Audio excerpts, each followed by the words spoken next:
Pertanyaan dari Kak Rere, Mas Bimo, gimana sih cara berdoa agar keinginan Tuhan bisa selaras dengan maunya kita? Oke, jadi berdoa itu harus diketahui dulu, doa itu bukan soal ritual. Doa bukan soal ritual, tapi doa itu tentang rasa yang memancar. Doa itu tentang prasangka.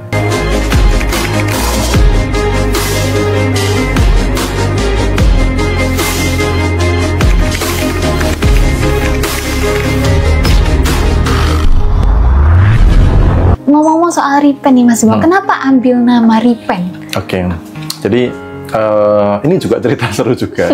Karena ketika brand lama Hakinya diambil oleh partner saya dulu gitu kan, akhirnya saya setelah ini saya harus apa? Atau kenapa saya diizinkan mengalami ini? Karena kan sudah berlatih intuisi dan lain sebagainya gitu ya. Akhirnya kamu sudah, jadi saat itu saya dapat petunjuk kamu sudah tidak bisa pakai brand lama. Harus ada brand baru, kamu harus lepas dari bayang-bayang masa lalu, karena di brand lama itu ada masa lalu ya, masa lalu yang seru gitu.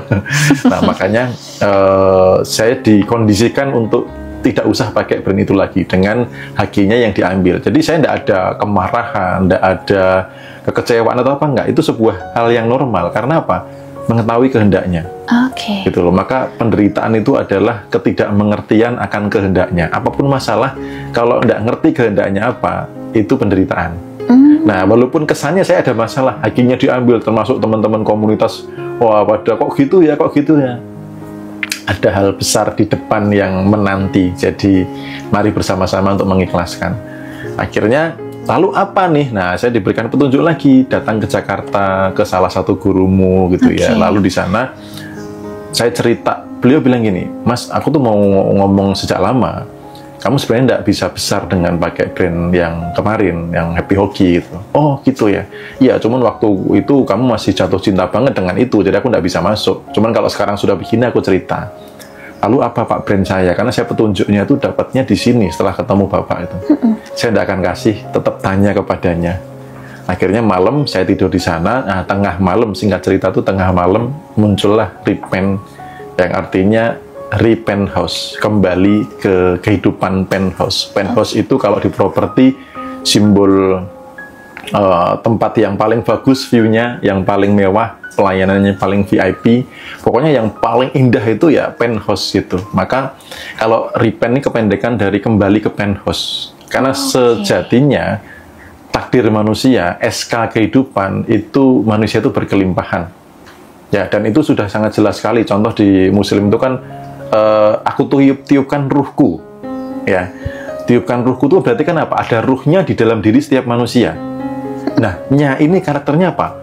Maha kaya, maha pengasih, maha penyayang, semua tentang kelimpahan ada. Maka sebenarnya di dalam diri kelimpahan itu sudah ada. Gitu. Nah, kelimpahan ini saya gambarkan sebagai penthouse. Jadi buku ini untuk kembali kepada karakter ruhnya itu yang berkelimpahan. Kayak gitu. Nah, ini panduan praktis. Jadi bukan pengetahuan, bukan hanya pengetahuan tok ya, tapi pagi ini kamu ngapain? Nanti malam ngapain, siang pun ngapain gitu, ada panduan praktisnya. Jadi aku mau kembali ke SK kehidupan, ke ketetapan kehidupan seperti karakter ruhnya yang sudah ditiupkan. Setiap manusia itu ada ruhnya gitu loh. Nah, kadang itu nggak aktif, kadang itu nggak memancar karena ditutupi emosi-emosi level bawah itu. Frekuensinya di kekurangan gitu. Jadi ini bukunya itu adalah jalan guideline untuk back to SK kehidupan. Betul, ya Mas Bimo. Jadi mungkin kehidupan kita yang mungkin sulit, terhimpit itu mungkin karena kita jauh dari SK ya, atau belum menuju ke sana itu ya. Bahkan kadang nggak tahu SK-nya apa.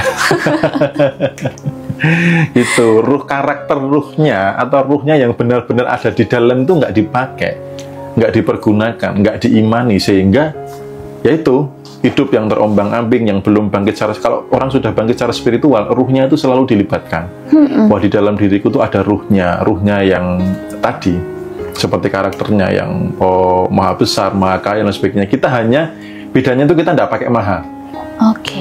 Gitu, bedanya nggak pakai maha. Kalau misalkan sang maha itu adalah sebuah cahaya, ya kita nih percikan cahayanya itu, yang secara karakter sama-sama cahaya, cuman kita nggak punya maha, yang maha hanya satu gitu. Tapi kalau kita ada karakter kelimpahannya, ada kecerdasan yang tiada batas, kelimpahan. Ya kelimpahan ini nggak cuman materi ya teman-teman ya, tapi dari sisi tenang, damai, bahagia, kedekatan dengannya itu juga kelimpahan gitu. Oke gitu ternyata. Nah kadang ada Mas orang yang ekonominya sudah sangat-sangat turun, terus kehidupan terhimpit, tapi masih kolot nih, ini mah hidup aja yang susah gitu. Itu berarti belum terbuka ya, maksudnya kita belum menemukan jalan untuk back to SK itu ya? Belum bangun dari tidur yang panjang. Nah itu tadi yang istilahnya adalah bangkit dari tidur yang panjang. Nah orang yang seperti itu masih tidur yang panjang, belum menyadari kehidupan yang sebenarnya gitu. Sehingga ya kayak gitu, yang dilakukan tuh kerja keras gitu ya, nambah penghasilan, penghematan, tapi gak berhasil kayak gitu. Oke, nah ada kalau Gen Z, Gen milenial mungkin ada istilah frugal living. Frugal living tuh kita kehidupannya hemat Mas Bimo, untuk menabung, beli ini itu termasuk kita membatasi jalan menuju kelimpahan nggak sih? Kalau terlalu iya. Oh, kalau terlalu iya. Kalau itu dilakukan sebagai menghargai uang yang masuk, tidak untuk dihambur-hamburkan, oke. Tapi kalau akhirnya terlalu berhemat, itu kan sebenarnya tindakan ya. Makanya menariknya ngomong energi itu gini, tindakannya bisa sama, energinya bisa beda. Contoh yang seperti tadi itu, kalau dia untuk menghargai uang yang masuk, ya ada uang yang harus bercinta dengan kita, itu oke. Tapi begitu terlalu berhemat, yang muncul kadang rasa kekurangan, kekhawatiran, kecemasan, ketakutan. Nah ini nih, gitu loh. Ini nih yang membuat atau mencipta realita kekurangan, karena energinya di level kekurangan, gitu. Jadi kalau mungkin berhemat dalam masih itu kategori umum standar gitu nggak apa-apa ya, tapi kalau udah yang banget gitu malah kekurangan ya. Oke. Nah Mas Bimo, kita akan bacakan pertanyaan-pertanyaan yang sudah ada. Ini pertanyaan umum yang akan saya tanyakan nanti ke Mas Bimo, nggak spesifik tentang kebangkitan spiritual. Ada dari Kak Delia, Mas Bimo, gimana cara memutus karma orang tua? Itu apakah kita harus membasuh kaki dari orang tua kita, minta restu, atau harus bagaimana Mas? Ya, secara tindakan bisa dengan basuh kaki, dengan puasa juga bisa, dengan ritual keagamaan juga bisa. Maksudnya berdoa dengan penuh kesadaran bahwa aku mau mutus ini gitu ya. Karena secara biologis, ini ngomong secara biologis ya, karena teman-teman juga perlu supaya bisa masuk ke logika, dengan kalau nggak masuk akal gimana itu. Nah, secara biologis gen itu menurun. Ya. Tapi ekspresi gen bisa dirubah. Nah ini loh yang penting.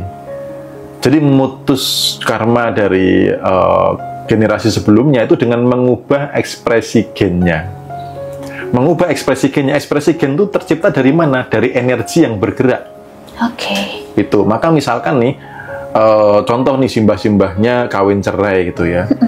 Kalau ini gennya menurun, secara gen menurun. Nah, kalau ekspresi gennya sama, dia akan mengalami peristiwa yang sama. Tapi kalau ekspresi gennya berubah, dia sudah terputus, tidak akan mengalami seperti yang dialami oleh keturunan sebelumnya. Ekspresi gen itu apa? Ya energi yang bergerak ini. Bergeraknya di mana? Kalau tindakannya sama, cara berkeluarganya sama, ya rasanya sama, ya otomatis terjadi pengulangan karena gennya menurun, ekspresinya sama, maka menciptakan realita yang kurang lebih sama. Itu.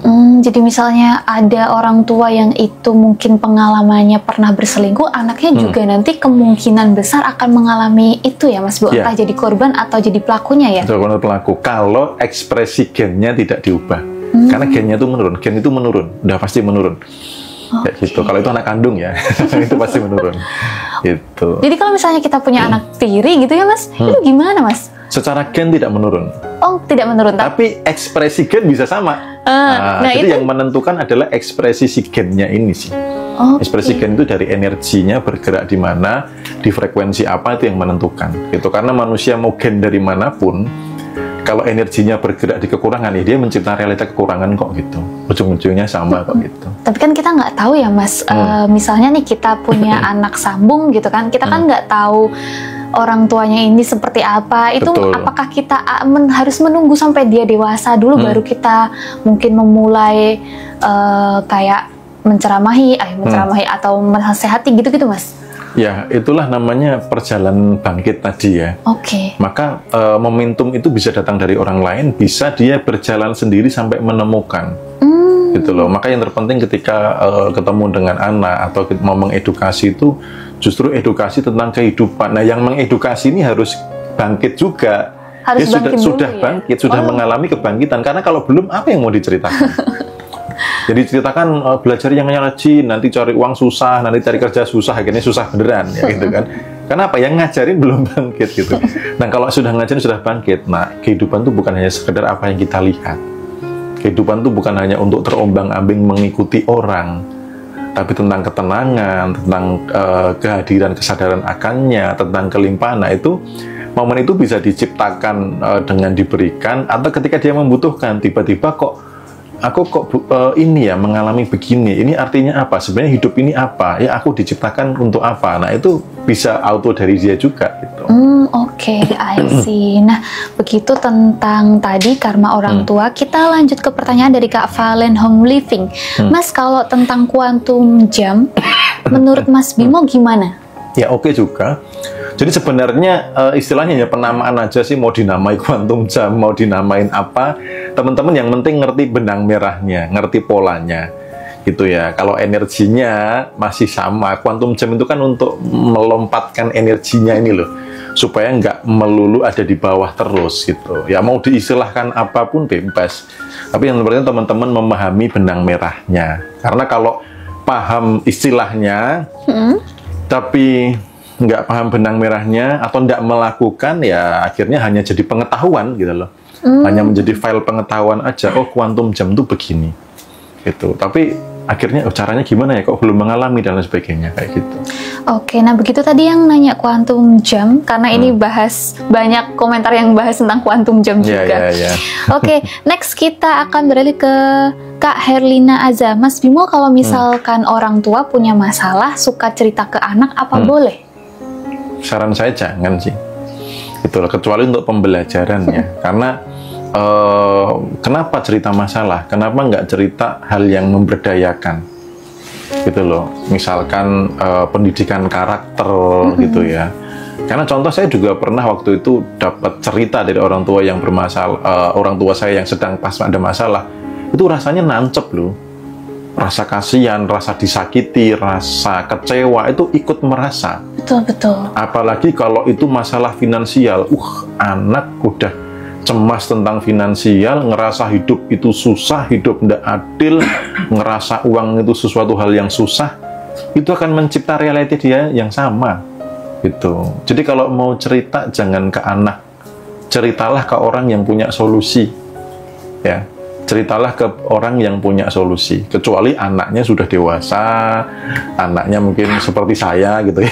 Misalkan mau cerita boleh, saya berikan solusi gitu. Tapi kalau hanya untuk membuat lega, kasihan anak lah gitu. Oke, jadi better cerita ke Mas Bimo ya teman-teman.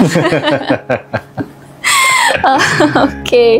Nah, kadang itu orang tua itu sering nyebut-nyebut atau kadang bertengkar depan anak. Bertengkarnya finansialnya berarti sangat mempengaruhi anaknya ya, Mas? Sangat mempengaruhi anak dan sangat berpotensi mencipta realita anak yang sama dengan seperti itu. Kayak awal-awal pernikahan saya kan tidak bagus. Gitu. Karena saya pernah mengalami hal-hal yang melihat dengan mata kepala, makanya kalau ada selisih paham ya orang tua, berantemnya harus dalam kamar, anak-anak tidak boleh tahu. Gitu. Saya ada miss dengan pasangan, ya sudah, sorry ayah sama mama ngobrol dulu di kamar. Nggak ada teriakan, nggak ada apa, hanya bisik-bisik lah ibaratnya itu. Mereka tidak akan tahu.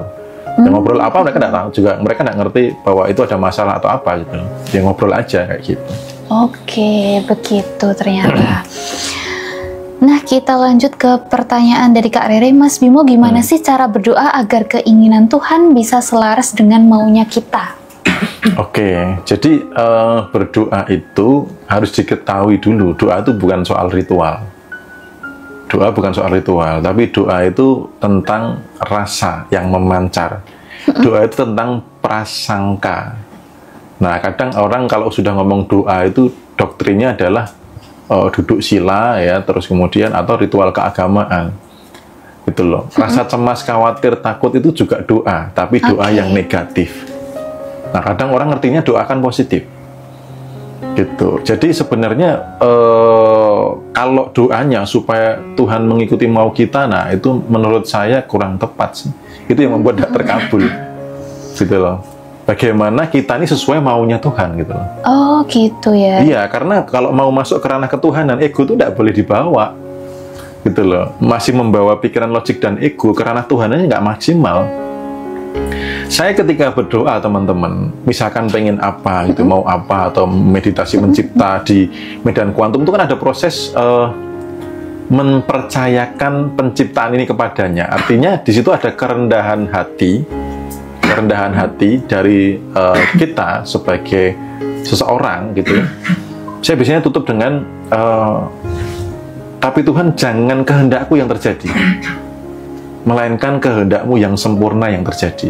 Itu yang saya tutup di dalam sebuah doa gitu loh. Mau ada acara juga sama. Saya mau ada kelas offline tuh. Saya bukan, Tuhan kamu harus mau ngikutin mauku loh ya, bukan begitu.